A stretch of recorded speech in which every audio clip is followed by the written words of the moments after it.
Hello, my name is Deb Rich, archivist for the town of Sandwich. The Friends of the Sandwich Town Archives and I would like to welcome you to Tell Me a Story, where we will be interviewing distinguished Sandwich citizens for a view of the past. Today we have with us Carolyn Crowell. Carolyn is a lifetime resident of Sandwich and an active and eminent member of the Sandwich Historical Commission. So help me to welcome Carolyn Crowell to our interview program. Thank you. Hi, very glad to be here, and welcome to my house. Thank you, Carolyn, for having us. Yeah.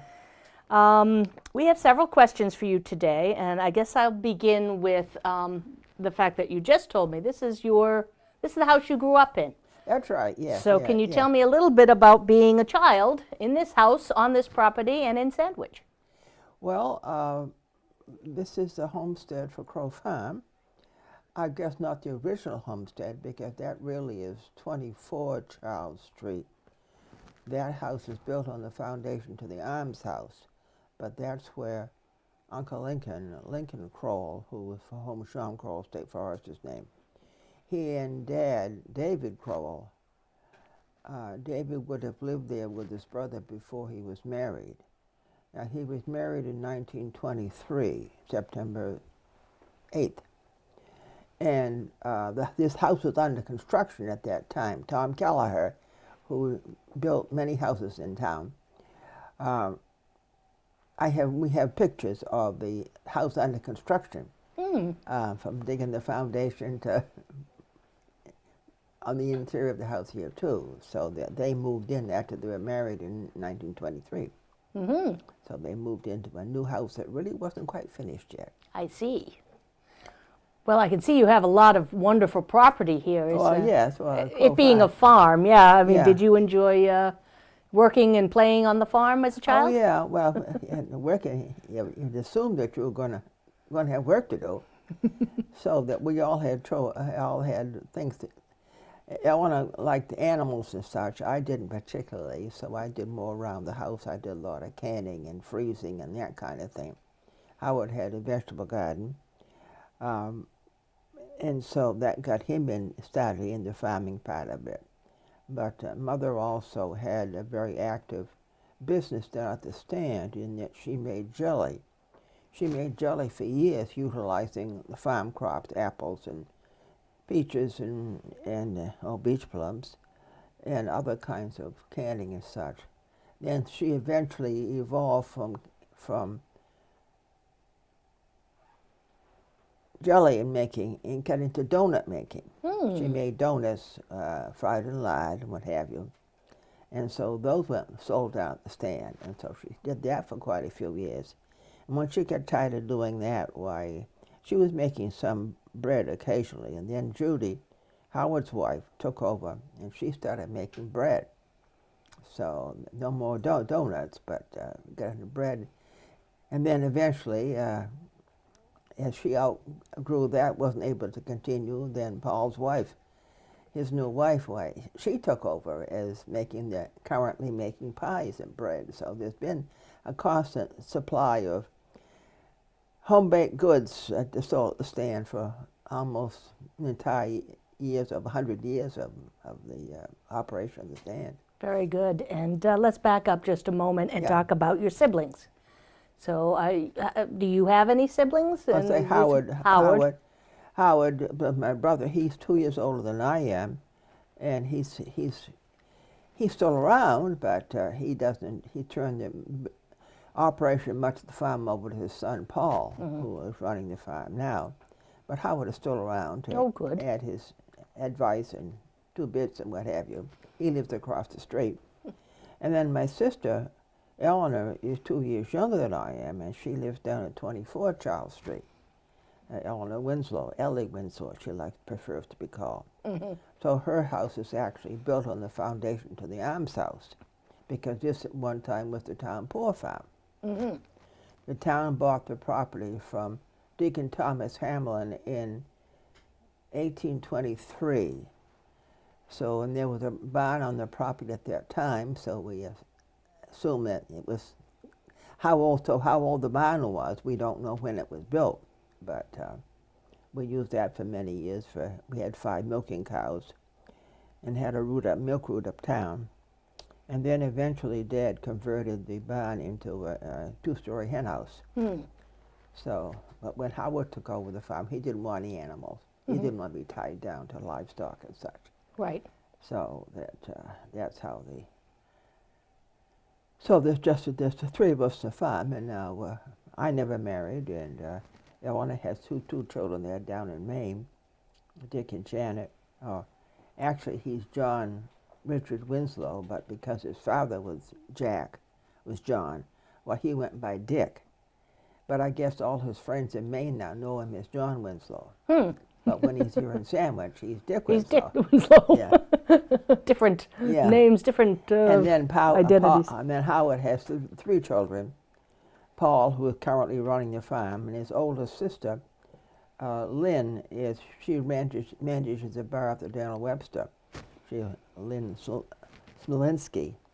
And then his third child, Jean, lives over across the other side of the cornfield on Chipman Road. And so that we're all still in the same neighborhood and what have you. Same vicinity. Yeah. Did you play a lot with each other as children, or did you have neighbors? I imagine being on a farm was quite a distance to the nearest neighbor. Yes, we would walk to school through the lane, which the lane is all overgrown now, but it was probably half 3/4 mile over through to the wing school, and so that we had playmates and such from there, but we always came home, and then we had a job here on the farm, and we picked in.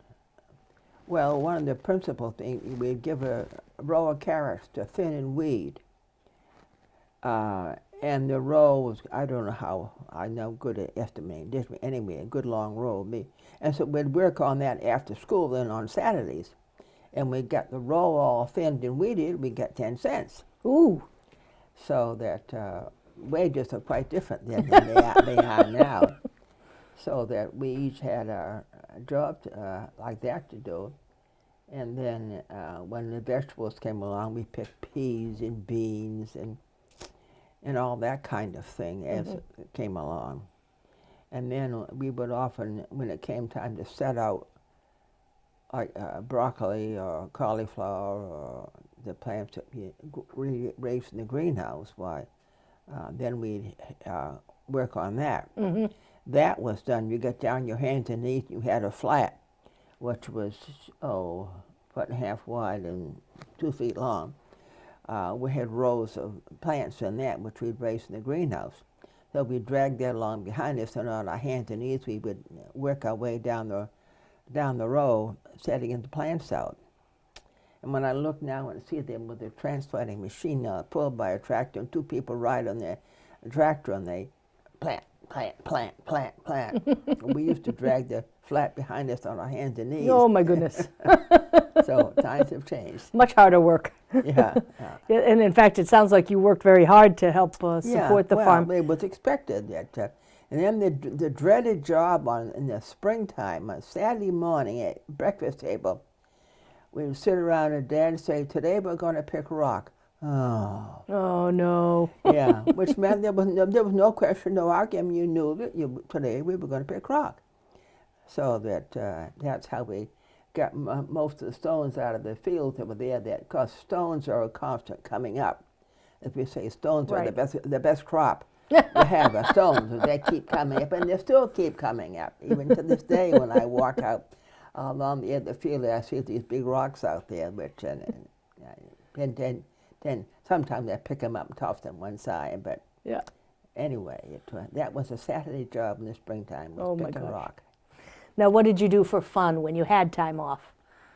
How did you play? Oh, we had all kinds of games. There was the three of us. There were John Jacino up the street, and other friends from school would come over, and we'd play. Well, one game that we liked to play was kick the can.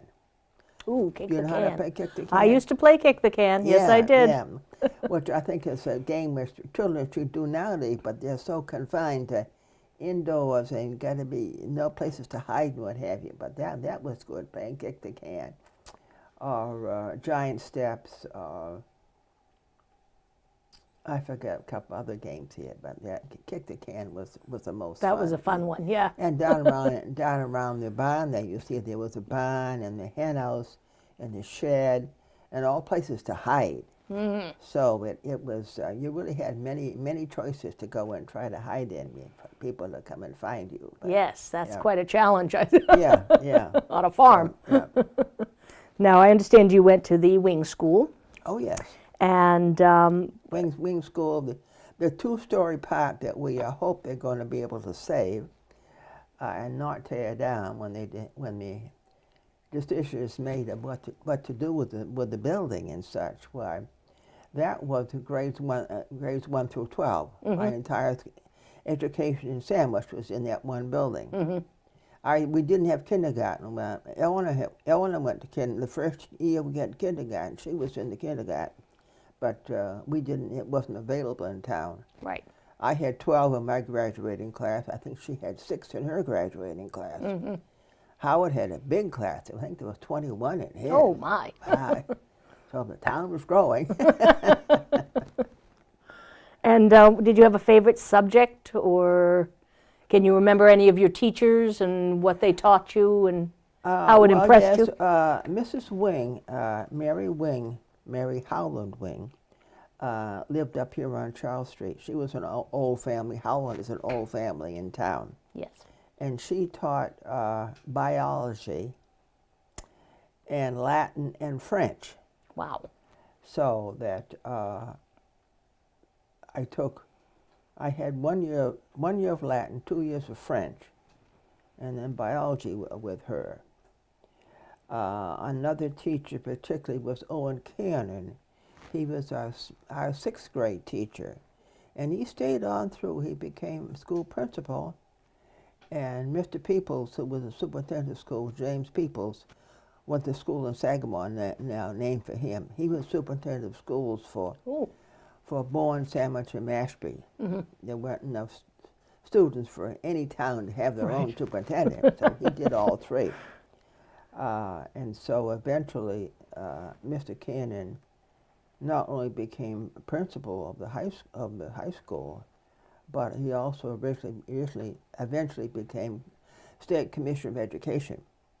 So that, and his wife, Esther Thorley, she was my 7th grade teacher. They both went to Bridgewater, and I suspect that's probably where they met. And I don't know when. They must have got married after, because she was Miss Thorley when I had her in the 7th grade. So I don't know when they got married. But anyway, they always had interest here in town and such. And she has died. I think he's still alive. I think he's over in Centerville. That I haven't noticed in the paper that he's died. Right. But, anyway, we always liked him. He was a good teacher, and he went a long way, as Mr. Peoples had predicted that he would. Yeah. So that other subjects, well, we didn't have any home economics. There's no facilities for that. But when it came time to think about what I was going to school, my folks decided that maybe home economics, because I had in 4-H I had food preparation and canning, and freezing was just coming in as a new way of preserving food. Right. So that we had a big freezer downstairs, a 20 cubic freezer. Wow. So Mother had always canned. That was one thing in that little kitchen out there, all the canning that she produced out of that. Amazing. Of peas and beans and tomatoes and all manner of stuff. I can remember sitting around the living room here in the early springtime there, shelling peas. We'd all have newspaper on the floor. Everybody had a bowl or a colander or something in their lap, and we all stood around, all 5 of us stood around shucking peas, and then she'd can them the next day. Oh, wonderful. We would Daddy would bring up a bushel of beans, string beans, so we'd all sit around and cut up and take out the stems, tips, yeah. and cut them up, so Mother could can those on the next morning. Oh. When we did corn, Dad would bring 2 or 3 bags of corn out the back door, and we'd sit out. We children would sit outside and husk the corn. Well, then Mother would come out and get it and bring it in and finish cutting it off the cob and such for canning it. But it was a job that we all did, was pitching, and it was time to do this and time to do that, and we all pitched. There was no arguing, there was no debate. Yeah. Oh, I don't want to do this. It was expected you did, and you did it. Yeah, exactly. I mean, these kids nowadays will say, oh, I don't want to do that. I mean, come on. That's right. Step up to the plate. Yeah, yeah. After high school, what did you decide to pursue, Carolyn? Did you go to college, and yes, what did you I study? went to Framingham State Teachers College. At that point, I didn't really know what I wanted to do. Mother thought home economics is probably what I was interested in, and so Framingham was the college that taught home economics teachers. And so I went there and ended up being a foods major, but I still didn't know what I wanted to do. Right. And when it got time for me to graduate and look for a job and such, why? Because I'd been active in 4-H. Why, Carl Bamberg, the club agent here on the Cape, had said he knew that I was graduating. So he said, gee, he was up in New Hampshire in Hillsborough County.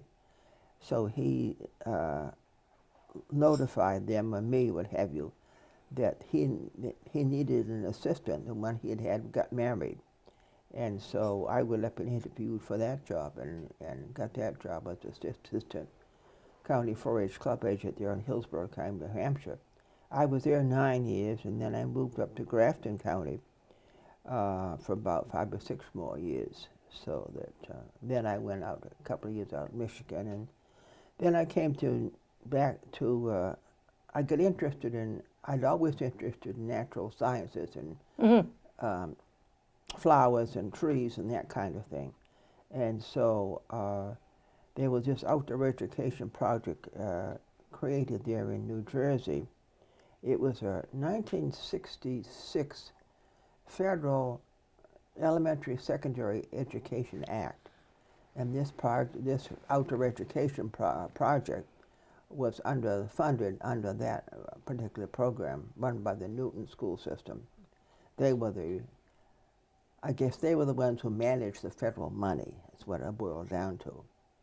But that was, I enjoyed that very much, working with teachers and children, what have you, and trying to adapt and showing teachers how they could apply the natural world to the existing curriculum. Yes, yeah. Whether it was history, biology, social studies, what have you, how they can relate to the community, using community resources to enrich their program. Right. So I did that for several years.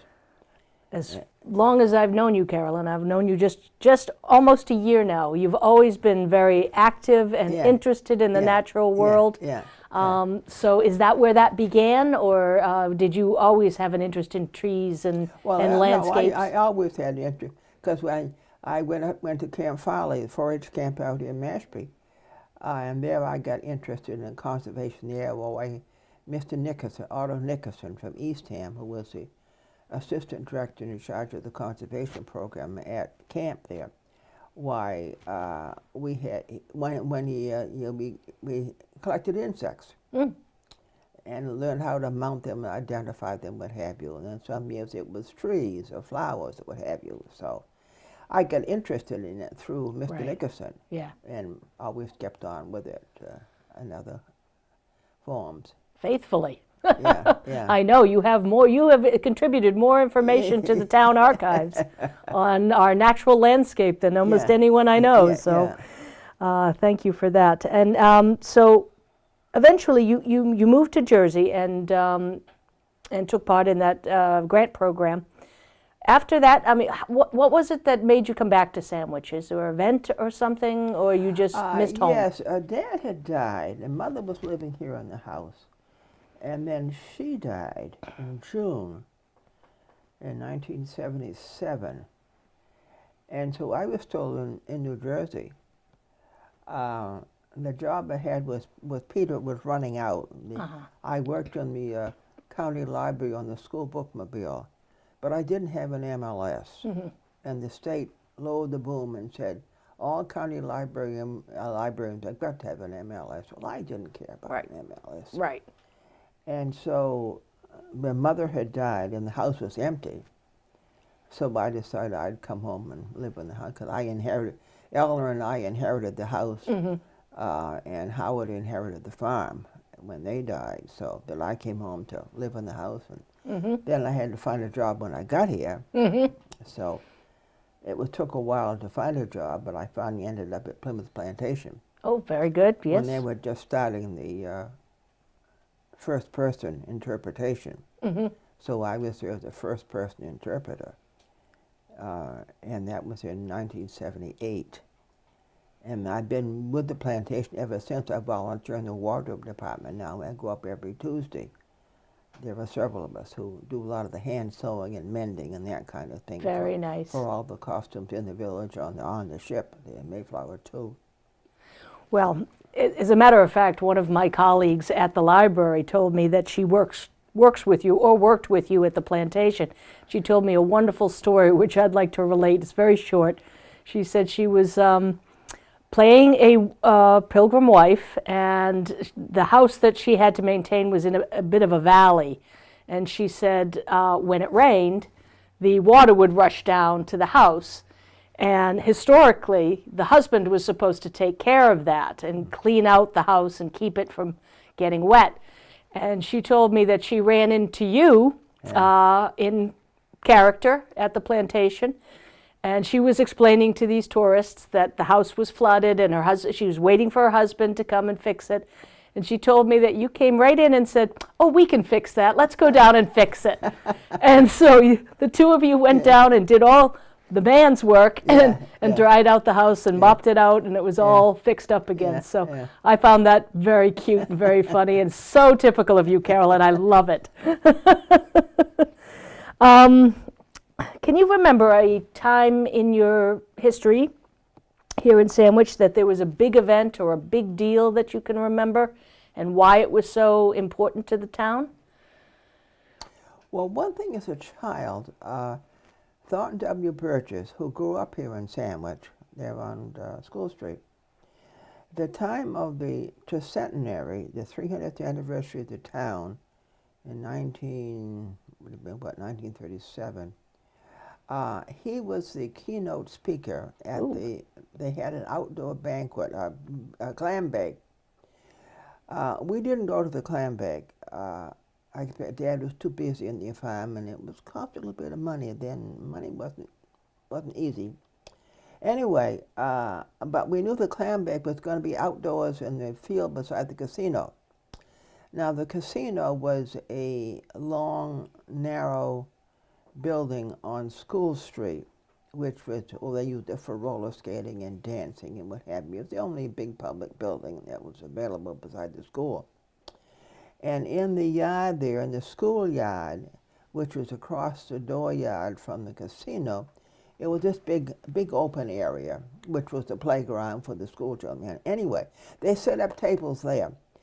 The tables, I expect, came from the churches. In other words, then tables then at churches were boards fastened together at the tabletop and set up on two sawhorses.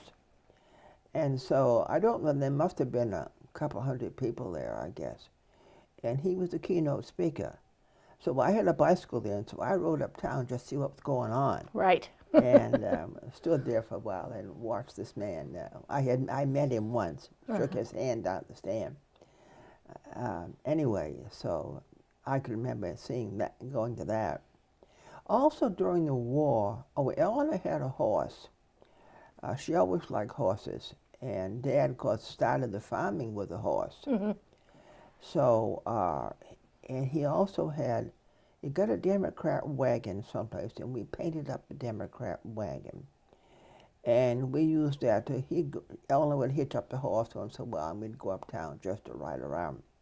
Well, during the war, we were collecting scrap metal.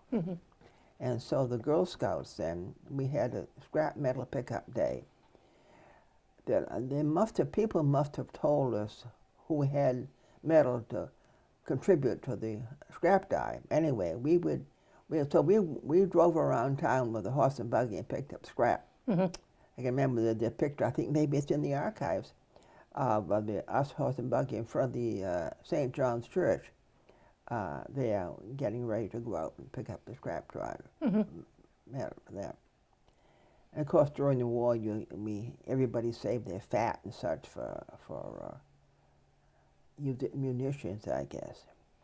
Well, your family must have done better than most, as you have a farm. You probably weren't as restricted by rations as other families in town. Well, Dad had a B sticker, a B gas sticker. Most people had an A sticker. But because we were a farm, we had a B sticker, which gave us a few more gallons of gas.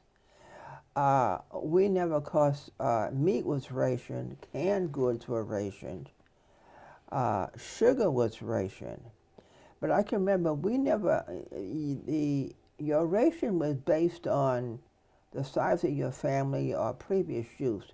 Well, because Mother had been making jelly for years, she'd buy sugar by 100 pounds. Right, right. And so our ration was a little bit bigger than some people, although it still was short. It right. Still was, yeah, but it wasn't much that. But and so we had all our because we did so much canning, we didn't really suffer for vegetables and that. Meat, well, we raised. Howard had a pig of the 4-H project, so we had our own pig. And then once or twice, I think Dad raised a calf for beef. Mm-hmm. But we always had, and then we had poultry, chickens and such that when a hen was stopped laying, why you killed her with the fowl, and Mother always made fricassee chicken, which was good. Oh, yeah, that leads right into my next question. Yeah. As you were growing up, is there any particular dish that your parents made or a food that you crave, that you still crave today? It's just something that says comfort food for you? Yeah, well, for fricassee chicken was good. Mother served it on a mashed potato, and that really was good, yeah. Of course, we always had plenty of corn, so we always. Oh, another thing that was interesting was root beer. We made our own root beer. Mm. And I can taste that root beer. Any root beer you buy nowadays does not taste the same. That you made it, you got highest extract came in a bottle about that big, and it was scored in the middle. So you used a half a bottle of extract, a quarter of a yeast cake, and I forget how many cups of sugar. But we had an aluminum kettle about this big around and this deep, and you filled it up between the rivets. Mm-hmm. We didn't have to, we measured it once or twice, and after that you didn't have to measure, you just filled the kettle up between the rivets. Visual measuring. that was our measuring device, yeah. And so that we would save our bottles. Tonic then came in tall bottles. Right. Glass, not plastic, but glass. And so we would save the tonic bottles. We usually get ginger ale or something like that in them. So that enough and then you had a bottle capper, and you went and bought a hardware store to buy a new box of caps, so that we would make our own root beer and bottle it, and then put it 2 rows behind the stove, the kitchen stove. Mm. Now, it took about 2 weeks for the ginger ale to cure enough, so that after about 2 weeks, it's about time we tested that root beer. Yeah. So we went sometime with not quite enough fizz to it. Gotta wait a few more days, and then then we'd have it. Then every noontime, it took 2 bottles of root beer to serve the family and such. So whoever got to serve the root beer when we were getting ready to eat and such, why, you took 2 bottles out of the refrigerator, but you got to remember to replace them with 2 from behind the stove. Mm-hmm. And if you were pouring the root beer today and you forgot the root beer, you were in the doghouse. So that was part of having root beer, was be sure you replenish the 2 bottles in the refrigerator from behind the stove. Once in a great while, one would explode. Right. It got too much yeast in it and such. The taste of that root beer was so different than any A&W or any other root beer that you get nowadays does not taste the same. No. Yeah, and that yeast evidently was a contributing factor to the taste. Right. That the whatever the carbon dioxide they use now for the fizz in it, it still doesn't. It's too sicky sweet. Yeah, yeah. The current root beer. Yep. Oh, that sounds wonderful. Now my mouth is watering for root beer. Yeah. Yeah. Were your parents the first people to settle in Sandwich, or does your historic line or genealogy go back? The historical family, the Crowell family, originally came to Dennis. John Crowe, C-R-O-W-E, was one of three people, John Crowe, Ernest Thatcher, and Thomas Howes, the three men who bought, quotation marks, from Mashantumpane in Sagamore, what is now the town of Dennis and Yarmouth together. We have a copy of the deed, and it went between two, the Quistit River, and I forgot the other, Bass River, whatever. Anyway, there are two rivers on the east, the west side of Yarmouth and the east side of Dennis. That was the town of Yarmouth, and they were there. And so we have one document, a letter signed by Yelverton Crowell, alias Crowe.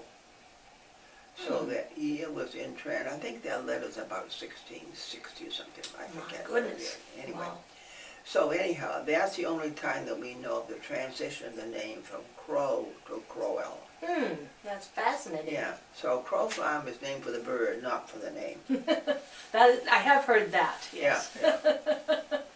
Tell me a little bit about how technology came in during your lifetime. I mean, certainly the farming industry must have changed greatly with the introduction of, various tools that you use to... Well, I'm thinking the radio.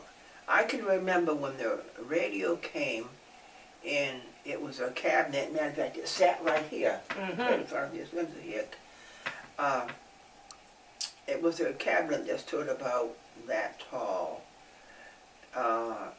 And it had a dial across the front and a big speaker down below. And I can remember when that came, when that was delivered, that was a big deal. One program, particularly in the morning, I forget what time it came on, 7 o'clock, 7:30. E.B. Rideout was the weatherman in WEEI in Boston. And so Dad every day listened to the weather report. And if we were busy talking, rest up.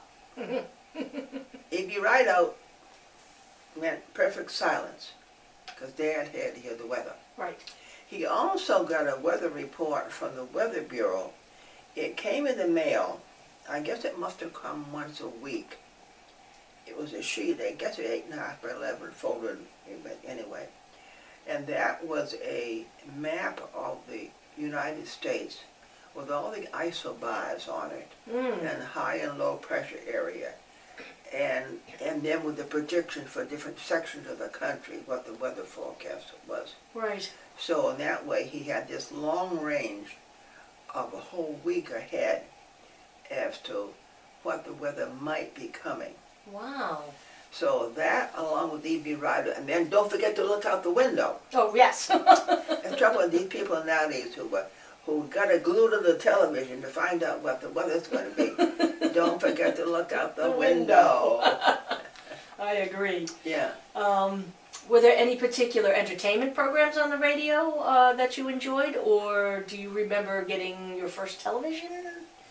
Well, as far as radio goes, of course, we always had turned the radio on. It must have been starting about 4 o'clock in the afternoon. Well, there was Tom Mix, Don Winslow, Little Orphan Annie, I forgot 3 or 4 programs that all came in a sequence series, so we always had to watch and listen to those. Certainly. As far as television goes, I was down in New Jersey at the time, and I didn't have television. It was around, people had it, but I didn't have it. Well, I was a librarian on the school bookmobile, and which children would come out, a classroom would come out at a time to visit the bookmobile to pick out books. And so, very often, when the boys were there, I mean, I would listen to the conversation and try to figure out what book I might suggest someone's interested in doing. And all they ever talked about, the boys ever talked about, was television programs. And I had no idea what they were talking about. So I had guesses time, and I broke down and got my own television set. Tune in, yes. So I did, but that was what prompted me to get a television set, was the fact that I couldn't keep up with the children.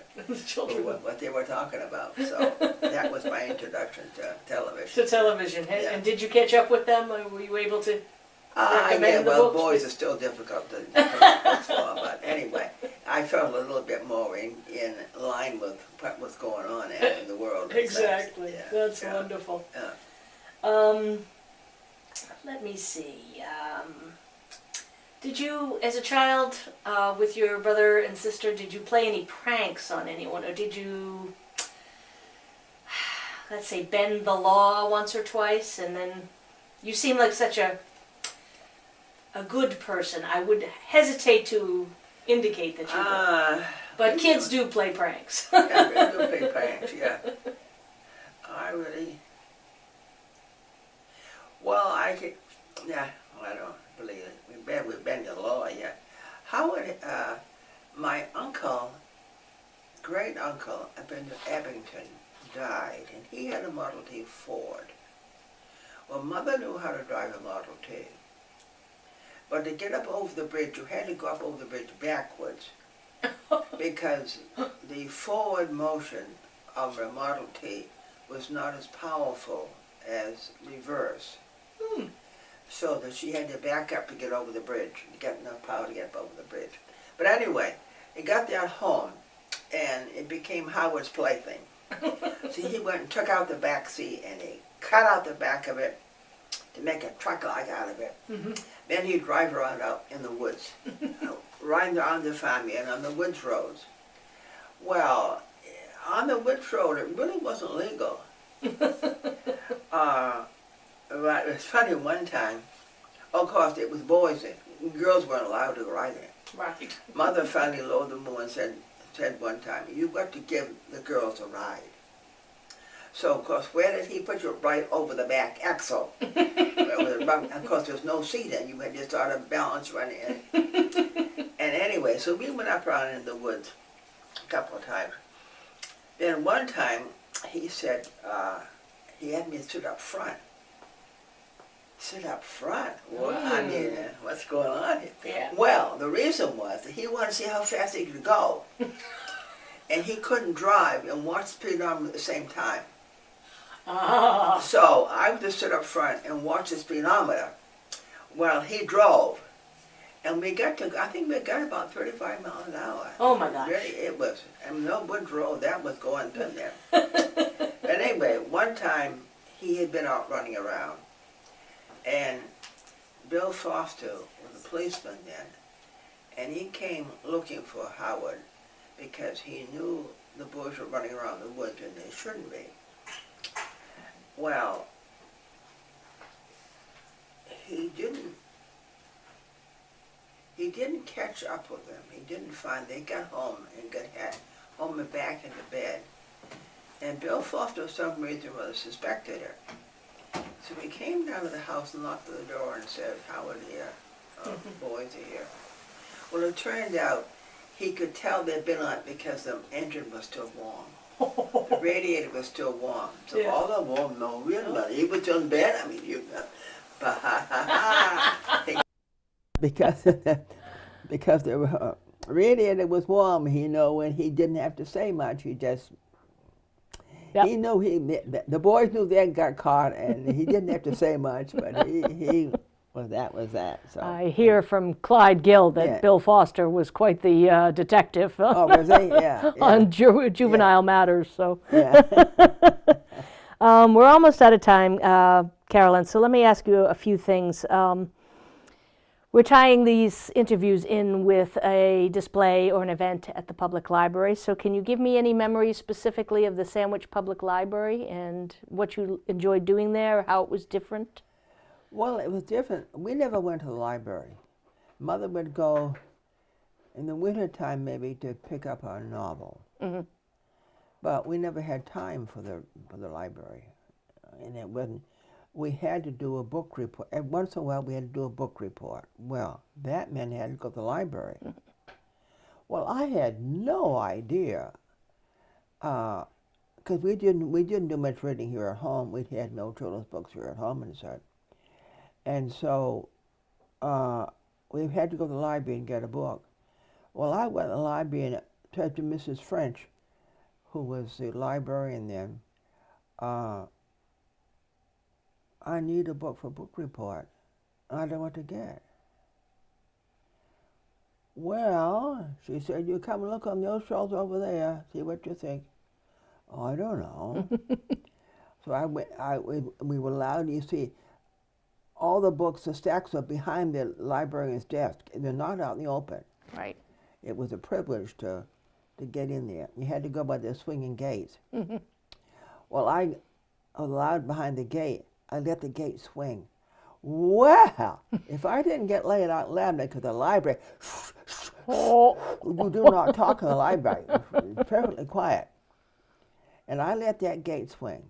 Well, that turned me up if I ever wanted to go to the library again because Mrs. French had lit into me. Yes, indeed. Well, once in a while I go to the library with Mother because Mrs. Burbank, who was a librarian, I forget whether she was on the school committee, or Mother was on the school committee for years. And anyway, Mother had some business with Mrs. Burbank, which her office is way out the back side of the stacks. Mm-hmm. So that I then got by Mrs. French because I was with Mother. Mm-hmm. And that would allow me to walk down the aisle there. But it was total off limits for children behind the stacks. I understand. It was a very different time then. Now children had to be perfectly quiet. Yes, indeed. Yeah. Now, do you have a favorite book today, something that you've read since, and why was it so impactful to you? Have you read something that just made a difference in your life? No, I don't know about making a difference in my life. Some of the books which I've enjoyed reading was a whole series of them with the historical novels. Patrick O'Brien. Oh, I love Patrick O'Brien. Yeah, I love Patrick. Well, I read all of those. Mm-hmm. I wish he'd write some more. Probably he's dead by now. And then I picked up another. I forget who the author was now, but I found another series of similar kinds of stories. Good. Now when I go to the library, I don't really know what I want. I do read some biographies, mm-hmm. But I usually look at, if there's a whole lot of books by the same author, they must be good. Yes. So that's how I pick my books out now. If I don't have to. Now, this one I'm reading here now, a friend gave me this. This mm-hmm. is The Forest Unseen, a year's watch in nature. It's a nature book, which mm-hmm. I enjoy. So, well, I know for a fact that you are an intrepid naturalist. Because yeah, well, if you that bookcase up there, that shelf with that second shelf there, that's all nature books. Nature books. Yeah. Very good. So I do that. They were on the Appalachian Mountain Club. I was at Hot Naturals for a while and volunteered there at that as well as doing trail work and that kind of stuff. But excellent. Well, it's been a pleasure speaking with you this afternoon, Carolyn. Yeah. I do appreciate your time. Yeah. And I'd like to thank you for taking part in our little series here, and encourage anyone out there who wants to learn about the history of the town or their own history to come by the town archives and visit with me. Very likely Carolyn will be there too. Good day. Thank you so much. Bye-bye.